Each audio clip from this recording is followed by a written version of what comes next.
Algunas verdades están enterradas tan profundamente que tardan décadas en emerger de las sombras, pero cuando lo hacen, sacuden los cimientos de todo lo que creíamos saber.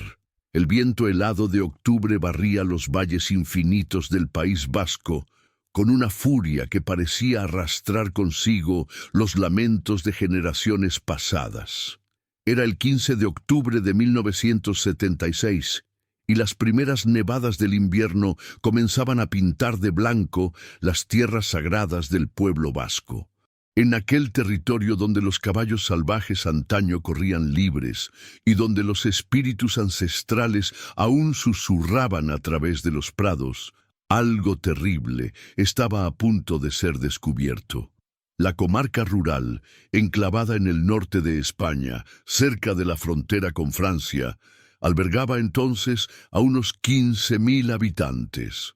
Era un lugar donde la modernidad de los años 70 chocaba constantemente con tradiciones milenarias, donde las camionetas compartían los caminos de tierra con los caballos, donde televisores en blanco y negro transmitían programas en castellano para familias que todavía hablaban euskara en casa.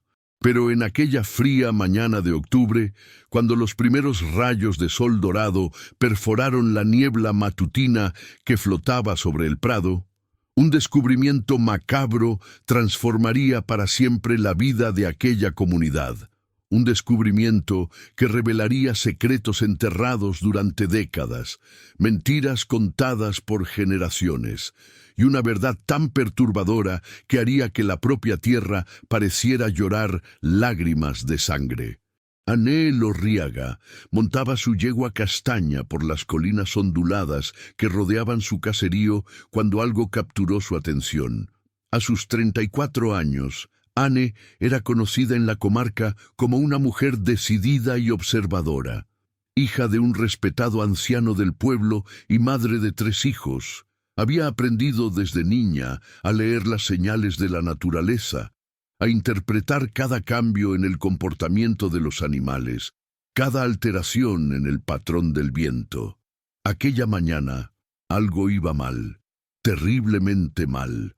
Los buitres, aves sagradas para su gente, sobrevolaban incesantemente un área específica en las colinas, sus graznidos resonando como lamentos a través del aire matutino. La propia yegua de Ane mostraba inquietud, relinchando nerviosamente y resistiéndose a acercarse al lugar. Era como si los propios espíritus de la tierra estuvieran tratando de alertarla sobre algo que no debía ser perturbado. Pero Ane Elorriaga no era el tipo de mujer que retrocedía ante lo desconocido. Bajando de la yegua y atándola a un árbol solitario que crecía en la cima de la colina, caminó en dirección al punto que atraía tanta atención de los buitres. A cada paso, el suelo bajo sus pies parecía susurrar advertencias, y el viento traía un olor que no lograba identificar. Un olor dulce y nauseabundo que le revolvía el estómago.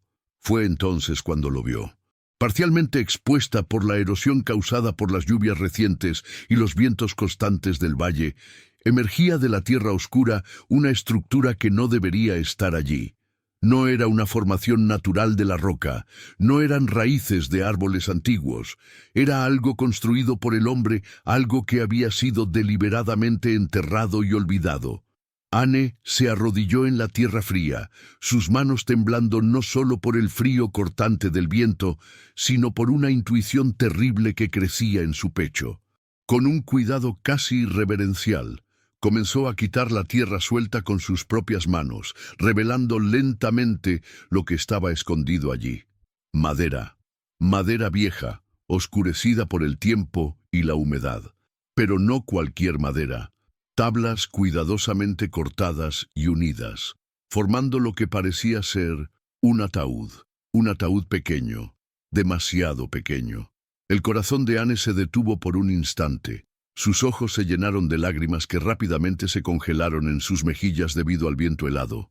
Conocía aquellas dimensiones, sabía exactamente lo que significaban, y en el fondo de su alma, una verdad terrible comenzaba a tomar forma, una verdad sobre la que su abuela había susurrado en noches oscuras, sobre la que los ancianos hablaban solo en tono de leyenda, sobre la que toda la comunidad prefería mantener un silencio absoluto. Pero allí estaba la prueba. Allí estaba la evidencia de algo que todos preferían creer, que era solo una pesadilla colectiva, una herida histórica que intentaban mantener enterrada junto con sus muertos. Anne Elorriaga estaba ante un descubrimiento que cambiaría no solo su vida, sino la historia de su pueblo, un descubrimiento que forzaría a toda una nación a confrontar demonios que habían sido enterrados junto con sus víctimas. Un descubrimiento que probaría que algunos crímenes son tan horrendos que ni siquiera décadas de silencio consiguen borrarlos de la faz de la tierra. Con las manos todavía sucias de tierra y el corazón latiendo como un tambor de guerra, Anne corrió de vuelta a su yegua. La cabalgata hasta su casa nunca pareció tan larga. Cada golpe de los cascos contra el suelo resonaba como un eco de los tambores ancestrales que llamaban a su pueblo a la batalla. Pero esta vez, la batalla sería contra fantasmas del pasado, contra mentiras institucionalizadas, contra un sistema que había fallado en proteger a los más vulnerables de su comunidad. Al llegar a casa, Anne no dudó. Llamó inmediatamente al puesto de la policía local. Su voz, normalmente firme y controlada, temblaba mientras intentaba explicar su descubrimiento al oficial de guardia. Pero las palabras parecían inadecuadas para describir la magnitud de lo que había encontrado. ¿Cómo explicar que había descubierto no solo una tumba sin marcar, sino posiblemente la punta de un iceberg de horror que su comunidad intentaba olvidar desde hacía décadas? Agente Serrano, he encontrado algo terrible en las colinas cerca de mi propiedad. Necesitan venir aquí ahora y tal vez deberían llamar también a la Guardia Civil. La mención de la Guardia Civil no era casual. Anne sabía, como todos los miembros más mayores del pueblo sabían, que algunos crímenes trascendían la jurisdicción local. Algunos crímenes eran tan graves, tan sistemáticos, que necesitaban la atención de las autoridades nacionales, y en el fondo de su corazón temía que su descubrimiento fuera exactamente ese tipo de crimen. Mientras esperaba la llegada de las autoridades, Anne se sentó en su cocina, sosteniendo una taza de café que se enfriaba entre sus manos. Por la ventana podía ver las colinas donde había hecho su descubrimiento. El paisaje que siempre le había traído paz ahora parecía cargado de una energía sombría, como si la propia tierra estuviera tratando de contar una historia que había sido forzada al silencio. Pensaba en su abuela, Maite Elorriaga, que había muerto 5 años antes. Maite siempre hablaba en susurros sobre los niños perdidos, sobre una época oscura en la historia de su pueblo, cuando los niños simplemente desaparecían y nunca más se les volvía a ver. Anne siempre pensó que eran solo historias, leyendas urbanas nacidas del trauma histórico de su gente. Pero ahora comprendía que algunas historias son más que leyendas. Algunas historias son testimonios enterrados esperando el momento adecuado para salir a la luz. Y Anne Elorriaga, sin saberlo, se había convertido en la portadora de una verdad que sacudiría no solo a su comunidad, sino a toda la nación. El caso que sería conocido como los desaparecidos del Valle estaba a punto de comenzar. Un caso que revelaría una red de crímenes tan extensa y sistemática que desafiaría todo lo que se sabía sobre la justicia, la protección infantil y los derechos humanos en las zonas rurales de España. Pero por ahora, mientras Anne esperaba la llegada de las autoridades en aquella fría tarde de octubre de 1976, todavía no imaginaba que su descubrimiento se convertiría en una obsesión que consumiría su vida durante los siguientes 40 años, que se convertiría en un viaje a través de los pasillos más oscuros de la historia de España, que se convertiría en una lucha no solo por la justicia, sino por el alma misma de su comunidad. ¿Y tú, que estás siguiendo esta historia, estás preparado para descender con nosotros por este oscuro sendero? ¿Estás preparado para descubrir verdades que fueron enterradas junto con sus víctimas? Deja tu comentario abajo contándonos. ¿Hasta dónde crees que el poder es capaz de llegar para proteger sus secretos más oscuros? Y no te olvides de suscribirte al canal y activar la campanita para no perderte ningún capítulo de esta investigación que promete revelar una de las mayores conspiraciones de silencio de la historia de España. El mal raramente llega anunciado. Se infiltra lentamente, usando rostros familiares y voces confiables hasta que es demasiado tarde para que nadie se dé cuenta de que el depredador estaba entre nosotros todo el tiempo. Para comprender la magnitud del descubrimiento de Anne Elorriaga, necesitamos retroceder en el tiempo. Volver a una tarde aparentemente común del 28 de septiembre de 1976, cuando el sol aún calentaba los valles del País Vasco y las hojas de los pocos árboles de la zona comenzaban a adquirir tonos dorados que anunciaban la llegada del otoño. Era un martes como cualquier otro en la escuela primaria del valle. El edificio de piedra, con sus ventanas enmarcadas en azul desvaído, albergaba a unos 150 niños de la zona de entre 6 y 12 años. El edificio, construido por el gobierno central en la década de los 50, tenía ese olor característico a tiza, madera vieja y el desinfectante barato que las escuelas gubernamentales siempre usaban. Un olor que se mezclaba con el aroma dulce del prado que entraba por las ventanas abiertas. Aquella tarde, 7 niños se preparaban para un viaje que debería haber durado solo unas horas, pero que se extendería por toda la eternidad. Tomás Goicoechea, de 8 años, era conocido por su risa contagiosa y por su habilidad extraordinaria para encontrar objetos perdidos.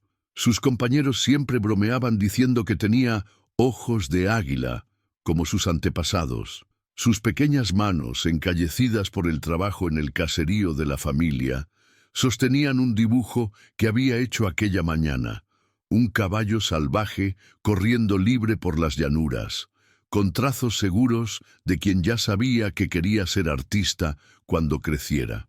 María Ibarra, de 7 años, era la más pequeña del grupo. Su pelo negro brillante siempre estaba recogido en 2 trenzas cuidadosamente hechas por su hermana mayor todas las mañanas. María tenía la costumbre de cantar en voz baja las canciones tradicionales en euskara que su abuela le enseñaba, especialmente cuando estaba nerviosa. Aquella tarde tarareaba una melodía sobre los espíritus del bosque mientras guardaba sus libros en la pequeña mochila de tela de cuadros. David Zavala, de 9 años, era el líder natural del grupo. Alto para su edad y con una madurez que impresionaba a los adultos, David siempre cuidaba de los niños más pequeños durante los recreos. Llevaba consigo un pequeño amuleto, un lauburu de plata que había sido de su bisabuelo, un respetado hombre del pueblo.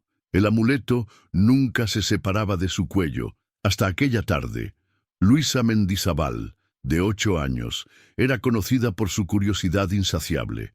Siempre haciendo preguntas que dejaban a los profesores sin respuesta, soñaba con ser la primera mujer de su familia en ir a la universidad. Sus cuadernos estaban repletos de anotaciones sobre todo lo que le parecía interesante, desde las fases de la luna hasta las historias que los ancianos contaban sobre los viejos tiempos. Miquel Artola, de 10 años, era el mayor y, por lo tanto, responsable de cuidar de los demás. Sus padres le habían enseñado que un hombre vasco siempre protege a los que son más débiles. Miquel se tomaba esa responsabilidad muy en serio, caminando siempre el último para asegurarse de que nadie se quedara atrás. Sara Garmendia, de 7 años, era conocida por su voz dulce y por su habilidad para calmar a cualquier animal herido que encontraba. Tenía una conexión especial con la naturaleza que impresionaba incluso a los ancianos del pueblo. Aquella tarde, había recogido algunas plumas de buitre que pretendía usar en un proyecto de arte. Y finalmente, John Etcheverria, de 6 años, el más pequeño de todos. John era un niño tímido, que todavía lloraba cuando tenía que separarse de su madre por la mañana. Siempre llevaba consigo un pequeño caballito de madera que su padre le había tallado, un talismán contra la soledad y el miedo. Fue Marta Herrero quien apareció en la puerta del aula aquella tarde. Marta era una mujer de fuera, de aproximadamente 40 años, con el pelo castaño, siempre recogido en un moño perfecto, y ropa que parecía demasiado cara para alguien que trabajaba en una zona rural. Había llegado a la comunidad 6 meses antes, presentándose como una especialista en desarrollo infantil enviada por el Ministerio de Educación y Bienestar para implementar nuevos programas educativos. Marta tenía una sonrisa que nunca parecía llegar a sus ojos. Una sonrisa que los niños más sensibles encontraban incómoda, aunque no supieran explicar por qué. Siempre hablaba con una voz melosa, excesivamente dulce, el tipo de voz que los adultos usan cuando intentan convencer a los niños para que hagan algo que instintivamente no quieren hacer.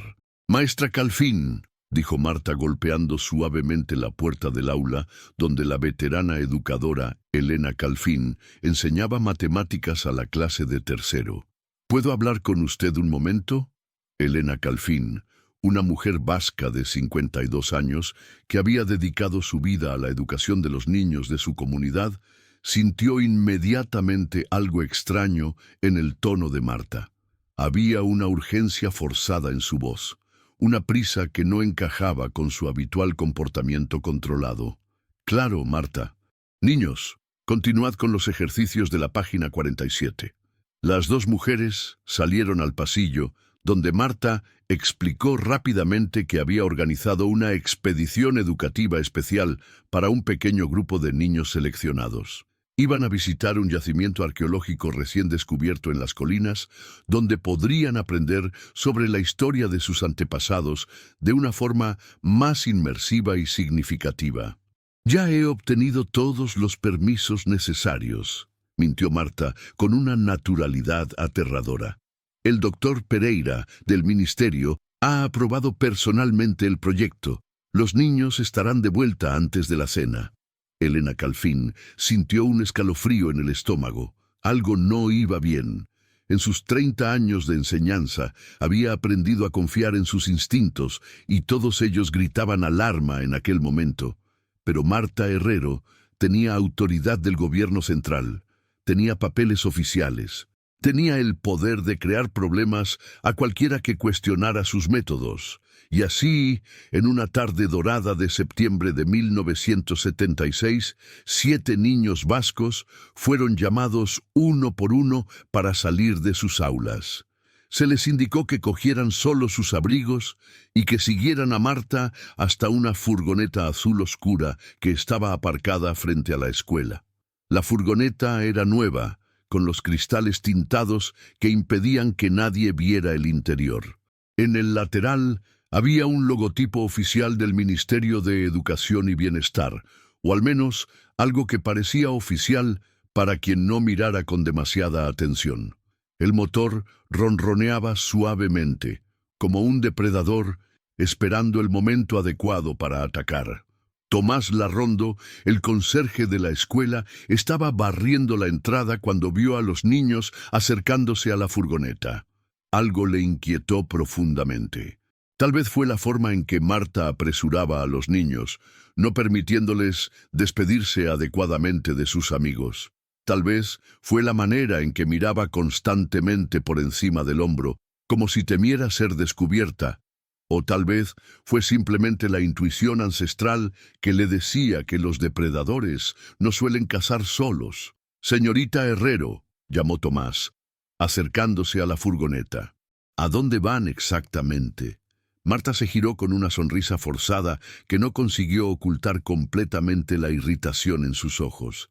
«Oh, Tomás, qué bueno verte. Estamos haciendo una pequeña expedición educativa. Nada importante, solo mostrando a los niños algunos sitios históricos importantes para su cultura». Los niños ya estaban dentro de la furgoneta en ese momento. A través de los cristales oscuros, Tomás solo pudo ver pequeñas siluetas y un movimiento que no logró identificar. Intentó ver mejor, pero Marta rápidamente se interpuso entre él y la furgoneta. «Bueno, que se diviertan», dijo Tomás, aunque cada fibra de su ser le gritaba que impidiera aquella partida. ¿Pero qué podía hacer él? Marta tenía autoridad del gobierno central. Él era solo un conserje en una aldea rural.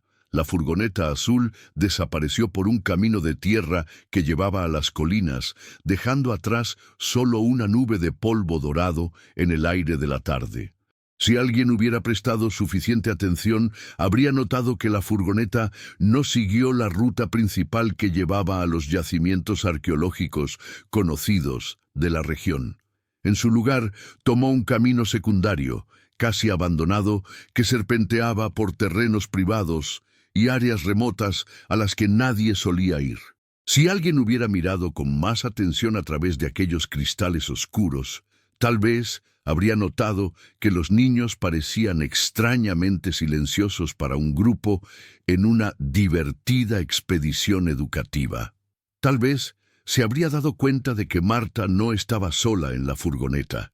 Había una segunda silueta en el asiento del conductor, un hombre que ninguno de los niños reconoció.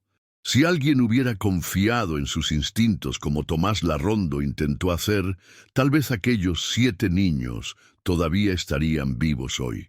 Pero nadie vio, nadie interfirió, nadie hizo las preguntas correctas. Y mientras el sol comenzaba a ponerse sobre los valles de la región, pintando el cielo de tonos anaranjados que parecían presagiar un derramamiento de sangre, la furgoneta azul desapareció en las colinas como un fantasma, llevándose consigo 7 vidas inocentes que nunca más serían vistas con vida.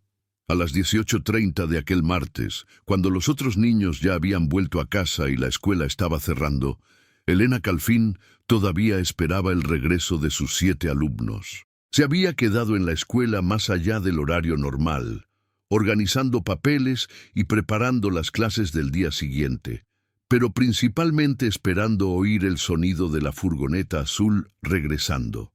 A las 19:00 llamó a casa de Marta Herrero. El teléfono sonó y sonó, pero nadie respondió.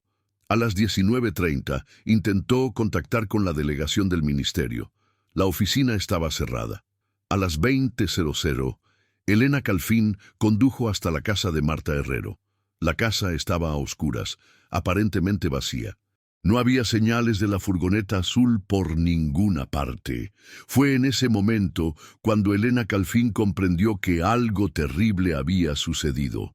Fue en ese momento cuando se dio cuenta de que su intuición inicial era correcta. Fue en ese momento cuando entendió que 7 niños de su comunidad habían desaparecido bajo su responsabilidad. Y mientras conducía desesperadamente por la comarca, buscando señales de los niños desaparecidos, llamando a la puerta de cada casa, despertando a cada familia, una verdad terrible se cristalizaba en su mente. Los depredadores no eligen a sus víctimas al azar. Seleccionan cuidadosamente a aquellos que tienen menos posibilidades de ser buscados, menos poder para defenderse, menos voz para gritar pidiendo ayuda.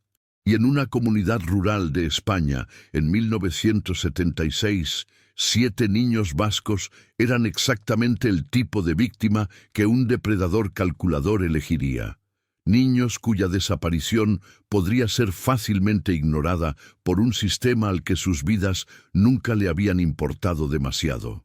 ¿Cómo fue posible que 7 niños simplemente desaparecieran a plena luz del día en una comunidad donde todos se conocían? ¿Cómo fue posible que una mujer con credenciales falsas del gobierno lograra operar libremente durante 6 meses sin levantar sospechas. ¿Cómo fue posible que un crimen tan elaborado y sistemático pudiera ocurrir sin que nadie se diera cuenta hasta que fue demasiado tarde? Esas eran las preguntas que atormentarían a la comunidad durante las décadas siguientes. Preguntas que solo encontrarían respuesta cuando Anne Elorriaga hizo su macabro descubrimiento en aquella fría mañana de octubre de 1976. Pero por ahora, en la noche del 28 de septiembre de 1976, solo había el silencio terrible de los valles y el eco de 7 voces infantiles que nunca más serían oídas llamando a sus madres a la hora de la cena. Hay una fuerza en la tierra más poderosa que cualquier ejército, más implacable que cualquier justicia humana. Es el amor de una madre por su hijo desaparecido. Esa fuerza no conoce límites, no acepta derrotas y jamás, jamás se rinde. Rosa Lonco no durmió la noche del 28 de septiembre de 1976. ¿Cómo podría? Su hijo Tomás, de solo 8 años, había salido de la escuela aquella tarde y simplemente había desaparecido. Se había evaporado, como si nunca hubiera existido. Permaneció sentada en el porche de su modesto caserío, una construcción de piedra que su difunto esposo había levantado con sus propias manos 5 años antes. Los ojos de Rosa, normalmente brillantes y llenos de vida, ahora estaban rojos e hinchados de tanto llorar. Pero las lágrimas se habían detenido hacía algunas horas. En su lugar, una determinación férrea comenzaba a cristalizarse en su pecho. Una determinación que se transformaría en obsesión durante los siguientes 40 años.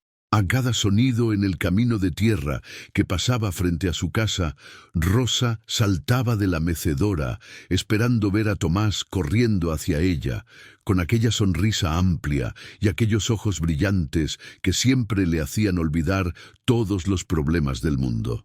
Pero solo eran zorros aullando en la distancia o el viento haciendo crujir las tablas sueltas del granero como lamentos fantasmagóricos. «Va a volver», se susurraba a sí misma, apretando contra el pecho el pequeño caballito de madera que Tomás había olvidado en la mesa de la cocina aquella mañana. Siempre vuelve a casa para la cena. Siempre. Pero en el fondo de su alma, Rosa Lonco ya sabía que algo terrible le había pasado a su niño. Una madre siempre lo sabe.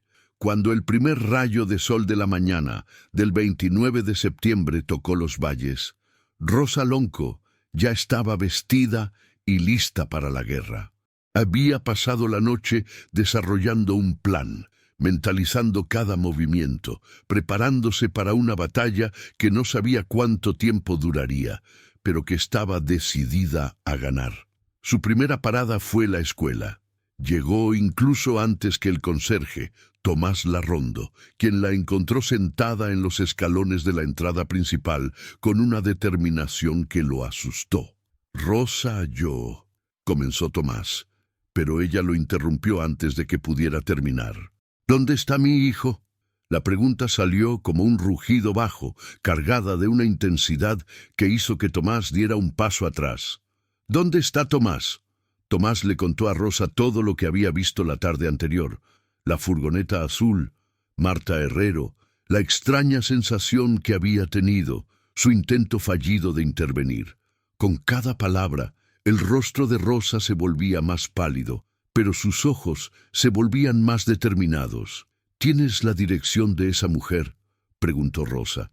«La tengo, pero Rosa, la policía local ya fue allí anoche. La casa está vacía.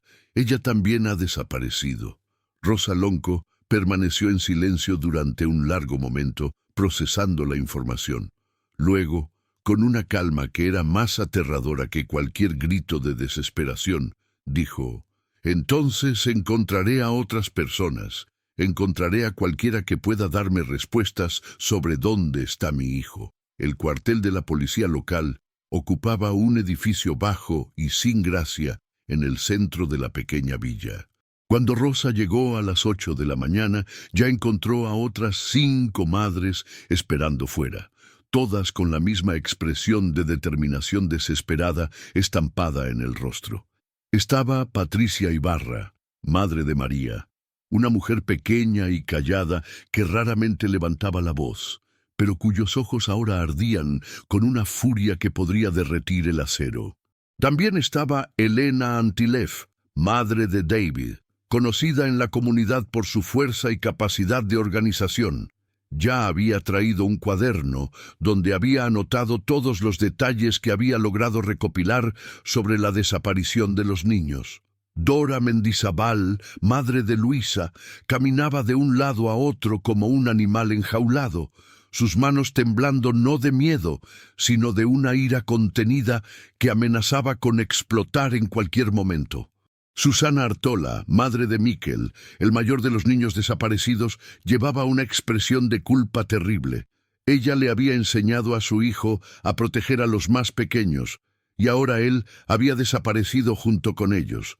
Y finalmente estaba Beatriz Garmendia, madre de Sara, que sostenía en sus manos una bolsita con plumas de buitre, las mismas que su hija había recogido el día anterior. Sus lágrimas silenciosas caían sobre las plumas negras, cada gota pareciendo cargar todo el peso del dolor de una madre que no sabía si su pequeña todavía estaba viva. Cuando el comandante Aguirre llegó al trabajo aquella mañana, encontró a 6 mujeres vascas bloqueando la entrada de su oficina. Y en el centro de ellas, con la autoridad natural de quien había asumido el liderazgo, estaba Rosa Lonco. «Queremos saber qué están haciendo para encontrar a nuestros hijos», dijo Rosa sin preámbulos. Aguirre, un hombre de 50 y tantos años que había visto mucho durante su carrera, nunca se había enfrentado a algo como la desaparición simultánea de 7 niños. Estaba genuinamente preocupado, pero también estaba sobrepasado y sin los recursos adecuados para una investigación de esta magnitud. «Señoras, entiendo su angustia, pero...» «No», lo interrumpió Rosa. «Usted no entiende nada. Usted no sabe lo que es despertar en una casa vacía, sabiendo que su hijo debería estar durmiendo en la habitación de al lado. Usted no sabe lo que es preparar su desayuno favorito y luego recordar que él no está allí para comerlo». La voz de Rosa no era alta, pero llevaba una intensidad que hizo que cada persona presente se detuviera a escuchar. Era la voz de una madre que había pasado la noche más larga de su vida enfrentando la peor pesadilla que cualquier padre puede imaginar. Lo que siguió fue la primera de muchas reuniones frustrantes que las madres de los niños desaparecidos tendrían con las autoridades en los meses siguientes. Aguirre explicó que había contactado a la Guardia Civil, pero que debido a la compleja naturaleza jurisdiccional de los crímenes en la región, podría llevar semanas antes de que se iniciara una investigación nacional adecuada. ¿Semanas? Patricia Ibarra finalmente encontró su voz, que salió como un susurro áspero. ¿Creen que nuestros hijos tienen semanas? Aguirre habló sobre los protocolos, sobre la necesidad de pruebas concretas, sobre la diferencia entre personas desaparecidas y posibles secuestros. Habló sobre jurisdicciones locales frente a nacionales, sobre la necesidad de cooperación con otras autoridades, sobre una docena de obstáculos burocráticos que se interponían entre estas madres desesperadas y cualquier acción concreta. Elena Antilev, siempre práctica, hizo la pregunta que todas estaban pensando. ¿Y qué hicieron anoche? ¿Organizaron búsquedas? ¿Montaron controles en las carreteras? ¿Emitieron alertas a otras regiones? El silencio incómodo de Aguirre fue respuesta suficiente. «No hicieron nada», dijo Dora Mendizábal, su voz cargada de una decepción que rápidamente se transformaba en furia. 7 niños de nuestro pueblo desaparecen y ustedes no hacen absolutamente nada. Y fue en ese momento cuando Rosa Lonco tomó una decisión que cambiaría no solo su vida, sino la trayectoria de toda la investigación. Si las autoridades no iban a actuar con la urgencia necesaria, entonces las madres actuarían por su cuenta. Vamos a encontrar a nuestros hijos, declaró, mirando directamente a los ojos de cada una de las otras madres, con o sin la ayuda de ellos. Y así comenzó algo que nunca antes había sucedido en el valle. Una organización de madres que se negaban a aceptar la indiferencia institucional ante la desaparición de sus hijos. Se autodenominaron Madres de la Montaña, un nombre que pronto se convertiría en sinónimo de determinación implacable. Rosa transformó su casa en la sede no oficial de la operación. La mesa de su cocina se convirtió en un centro de mando donde se estudiaban mapas de la región, se desarrollaban listas de contactos y se debatían teorías sobre el paradero de los niños hasta altas horas de la madrugada. Elena Antilev, con sus habilidades organizativas, creó un sistema de turnos para que siempre hubiera alguien disponible para recibir información, coordinar búsquedas o presionar a las autoridades. Patricia Ibarra, a pesar de su naturaleza callada, resultó ser una investigadora nata, haciendo preguntas que nadie más había pensado en hacer y notando detalles que otros habían ignorado. Dora Mendizábal se convirtió en la voz pública del grupo, usando su elocuente indignación para llamar la atención de los medios y mantener una presión constante sobre las autoridades. Susana Artola asumió la logística de las búsquedas físicas, organizando grupos de voluntarios para peinar cada centímetro de la comarca.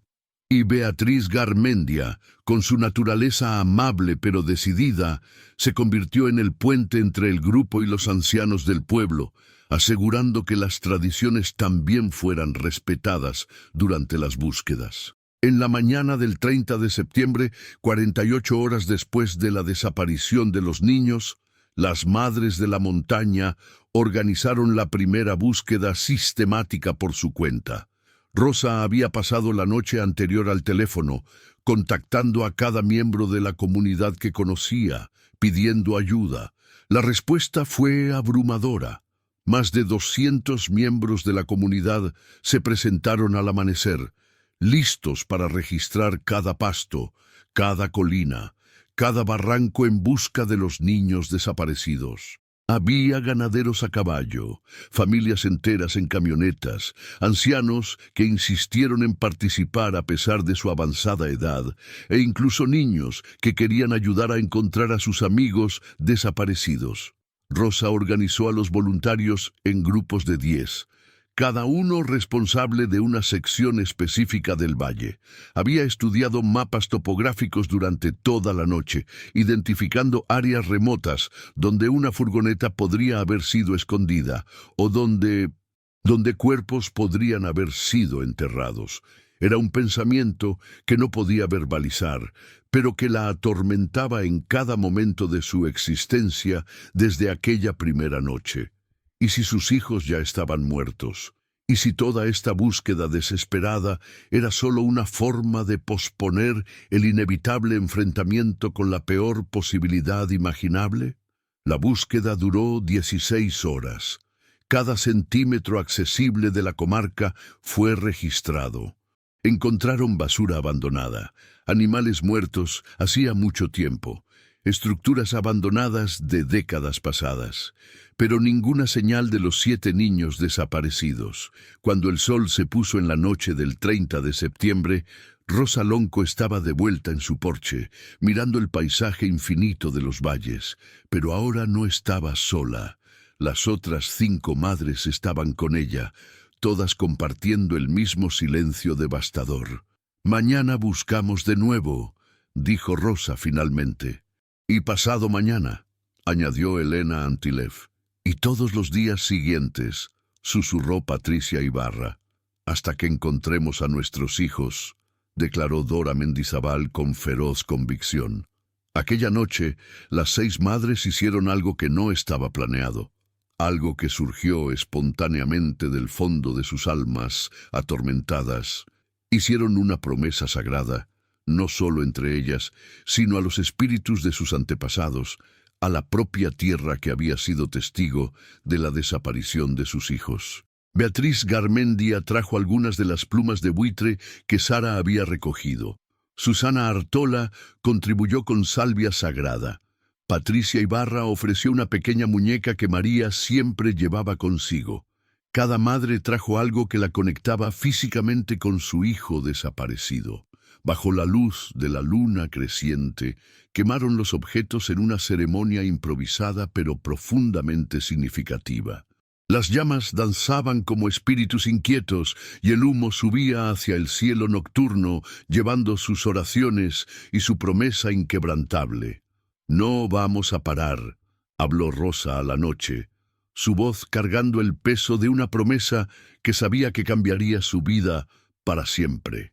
No importa cuánto tiempo lleve, no importa lo que cueste, no importa quién intente detenernos, vamos a encontrar la verdad sobre lo que les pasó a nuestros hijos. Las otras mujeres repitieron sus palabras como un mantra, como una oración, como una maldición lanzada contra aquellos que les habían robado a sus hijos. Y aquella noche, bajo las estrellas infinitas del norte, 6 madres se transformaron en algo más poderoso que investigadores profesionales, más implacable que la justicia formal, más persistente que cualquier fuerza institucional.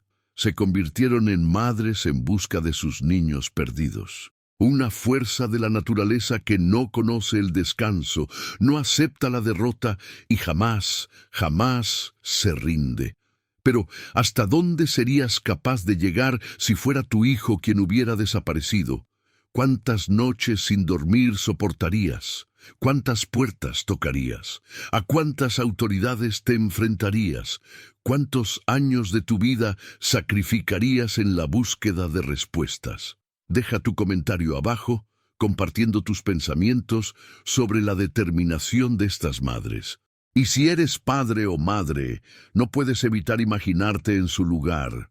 Comparte este vídeo para que más personas conozcan esta historia de amor maternal y lucha incansable por la justicia. En las comunidades pequeñas, los secretos son como semillas plantadas en el silencio, crecen en la oscuridad, se esparcen a través de susurros y cuando finalmente salen a la luz, revelan raíces tan profundas que sacuden los cimientos de todo lo que se creía saber sobre las personas que nos rodean. Una semana después de la desaparición de los 7 niños, la comarca ya no era la misma comunidad unida que había sido por generaciones. Los que antes eran vecinos de confianza ahora se miraban con sospecha. Las conversaciones que fluían naturalmente en los pasillos del supermercado local ahora morían en silencios incómodos. Y donde antes había una sensación de seguridad familiar, ahora flotaba una atmósfera densa de paranoia y desconfianza. Rosalonco lo descubrió de la manera más dolorosa posible cuando decidió expandir su investigación más allá de las búsquedas físicas. Si las autoridades no iban a hacer las preguntas correctas, entonces ella las haría. Si nadie iba a investigar adecuadamente el pasado de Marta Herrero, entonces las madres de la montaña asumirían esa responsabilidad. Fue en la mañana del 6 de octubre cuando Rosa llamó a la puerta de Eleonora, la esposa del comandante de la policía y una de las mujeres más respetadas de la comunidad. Eleonora siempre había sido amable con Rosa, siempre saludaba a Tomás cuando lo veía jugando en la calle, siempre participaba en los eventos comunitarios con una sonrisa genuina. Pero cuando Eleonora abrió la puerta aquella mañana y vio a Rosa parada en su porche, algo cambió en su expresión. No fue exactamente hostilidad, sino una frialdad que Rosa nunca había visto antes. «Rosa», dijo Eleonora, sin abrir completamente la puerta ni invitarla a entrar. «¿Cómo te encuentras, querida?» «Eleonora, necesito hacerte algunas preguntas sobre Marta Herrero». Fue Rosa directa al grano. «¿La conocías? ¿Hablasteis alguna vez? ¿Mencionó algo sobre sus intenciones con los niños?» Lo que siguió fue el primero de muchos silencios reveladores que Rosa encontraría en las semanas siguientes. Eleonora miró por encima del hombro de Rosa, como si comprobara si alguien estaba observando la conversación, y luego, suspiró profundamente. Rosa, querida, tal vez sea mejor que dejes esto en manos de los profesionales. Revolver demasiado esto podría crear problemas para todos nosotros. ¿Problemas? Rosa sintió algo helado recorrerle la espalda. ¿Qué tipo de problemas? Ya sabes cómo es. Eleonora bajó la voz a un susurro. La comarca depende del gobierno de Madrid para muchas cosas. Financiación para la escuela, programas de salud, asistencia social. Si empezamos a hacer demasiadas preguntas sobre una funcionaria del gobierno central, ¿me estás diciendo que no busque a mi hijo porque eso podría afectar nuestra financiación?, preguntó Rosa incrédula. Eleonora no respondió directamente, pero su silencio habló más alto que cualquier palabra. El supermercado El Nido del Águila era el corazón social no oficial de la comarca. Era allí donde las mujeres se encontraban para intercambiar cotilleos, donde los hombres discutían la política local, donde los niños compraban dulces después de la escuela. Pero en las semanas que siguieron a la desaparición, El Nido del Águila se convirtió en un hervidero de rumores, teorías conspirativas y acusaciones veladas. Elena Antilev lo descubrió cuando fue a comprar víveres en la segunda semana de octubre. Mientras elegía productos de las estanterías, no pudo evitar oír las conversaciones susurradas a su alrededor. Oí decir que están molestando a gente importante en Madrid. Mi primo, que trabaja en la delegación, dijo que hubo llamadas desde allí preguntando por estas mujeres. Tal vez, si dejaran de hacer tanto ruido, las cosas se resolverían más rápidamente. Elena se giró para enfrentarse a las fuentes de esos susurros y encontró rostros familiares. Personas con las que había crecido, con las que había celebrado bodas y lamentado muertes. Personas que consideraba familia, pero ahora desviaban la mirada cuando ella intentaba establecer contacto visual.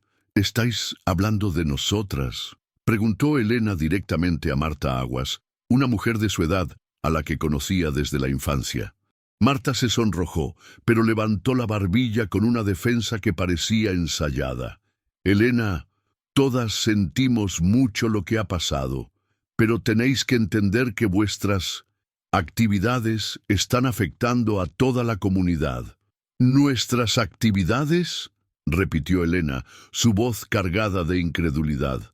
«¿Te refieres a nuestra búsqueda de nuestros hijos desaparecidos? Estáis haciendo enemigos», bajó la voz Marta. «A la gente importante no le gusta que la cuestionen. Y cuando la gente importante se enfada...» No terminó la frase, pero la implicación estaba clara. Elena comprendió en ese momento que la comunidad se estaba dividiendo no solo en líneas de solidaridad, sino en líneas de miedo. Miedo a represalias, miedo a perder beneficios, miedo a enfrentarse a un sistema que siempre había sido más grande y más poderoso que ellos. Fue Dora Mendizábal quien descubrió a Gerardo Gerry Namuncurá. Gerry era un hombre de mediana edad que trabajaba como mecánico en el único taller de la comarca y que tenía fama de ser discreto sobre los asuntos de sus clientes. Pero Dora había notado algo extraño en su comportamiento desde la desaparición de los niños. Gerry, que solía ser sociable y hablador, se había vuelto retraído y nervioso. Evitaba el contacto visual, especialmente con las madres de los niños desaparecidos. Y lo más importante, había cerrado su taller durante 3 días consecutivos en la semana siguiente a la desaparición, algo que nunca había hecho en sus 15 años de negocio. Dora decidió enfrentarlo directamente. Una tarde de octubre, cuando el viento frío ya anunciaba la llegada del riguroso invierno, apareció en el taller de Gerry sin avisar. «Gerry», dijo, encontrándolo trabajando bajo el capó de una camioneta antigua. «Necesitamos hablar». Gerry se golpeó la cabeza con el capó al oír su voz, como si se hubiera asustado. Cuando se giró para mirarla, Dora pudo ver que sus ojos estaban rojos y había una tensión en su rostro que nunca antes había visto. «Dora, yo no puedo, no deberías estar aquí. ¿Por qué no, Jerry? ¿Qué sabes que no nos estás contando? Lo que siguió fue la primera pista real que las madres de la montaña obtuvieron desde la desaparición.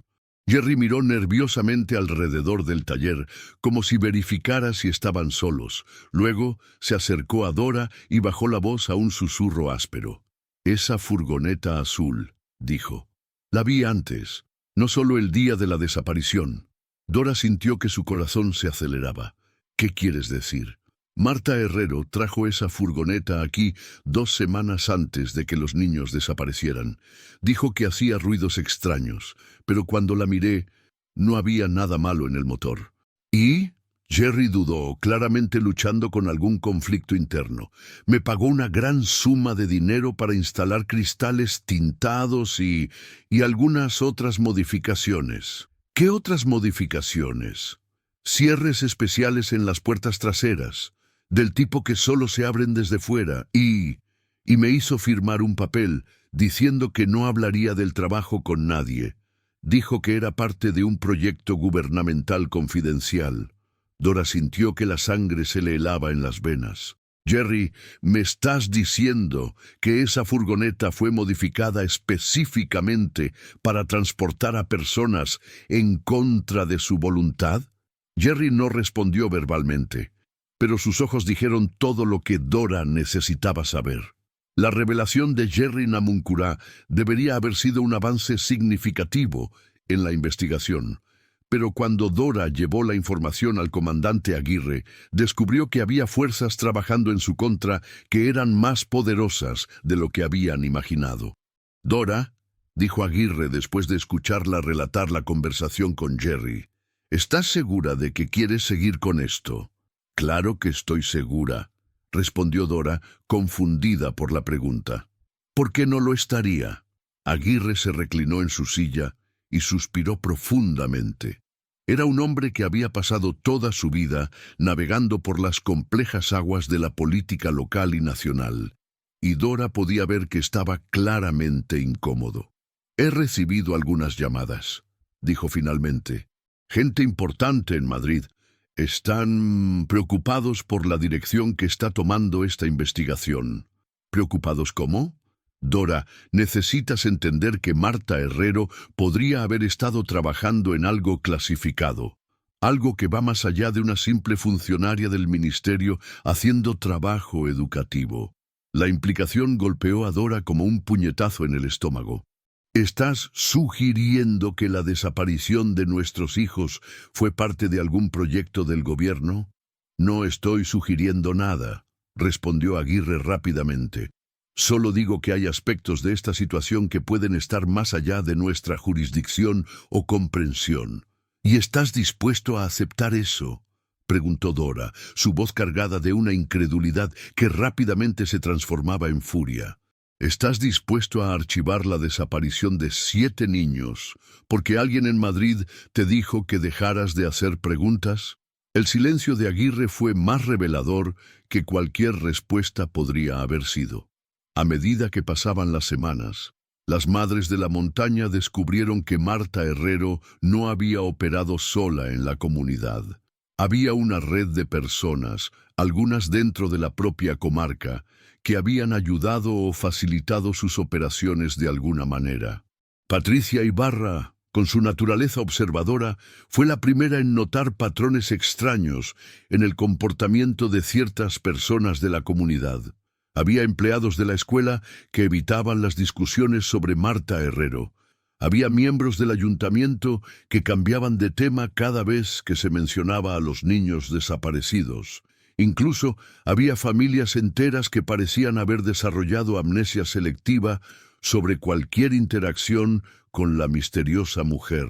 Pero lo más perturbador de todo fue el descubrimiento que Patricia hizo sobre Roberto Beto Catriel, un miembro respetado de la comunidad que trabajaba como enlace entre la comarca y varias agencias gubernamentales. Beto siempre había sido visto como un defensor de los derechos del pueblo, alguien que usaba su educación universitaria y sus conexiones políticas para beneficiar a su comunidad. Pero Patricia descubrió que Beto se había reunido con Marta Herrero varias veces en el mes anterior a la desaparición de los niños. Reuniones que nunca había mencionado a nadie, reuniones que no constaban en ningún registro oficial. Cuando Patricia intentó confrontar a Beto sobre estas reuniones, él reaccionó de una manera que la sorprendió por completo. En lugar de la explicación tranquila que ella esperaba, Beto demostró una agresividad defensiva que estaba completamente fuera de lugar en él. «No sabes de lo que estás hablando», dijo, sus ojos evitando el contacto directo. «Y deberías tener mucho cuidado con el tipo de acusaciones que haces. A algunas personas no les gustará ser difamadas con teorías conspirativas locas». «No estoy haciendo acusaciones», respondió Patricia con calma. «Solo estoy preguntando sobre reuniones que varias personas vieron ocurrir». «Bueno, entonces esas personas están viendo cosas que no existen», respondió Beto con una finalidad que zanjó la conversación. Pero Patricia sabía que estaba mintiendo. La pregunta era, ¿por qué? A finales de octubre de 1976, un mes después de la desaparición de los niños, la comarca se había transformado en un lugar donde los vecinos desconfiaban unos de otros, donde los secretos eran moneda de cambio y donde la búsqueda de la verdad había revelado profundas fisuras en la estructura social de la comunidad.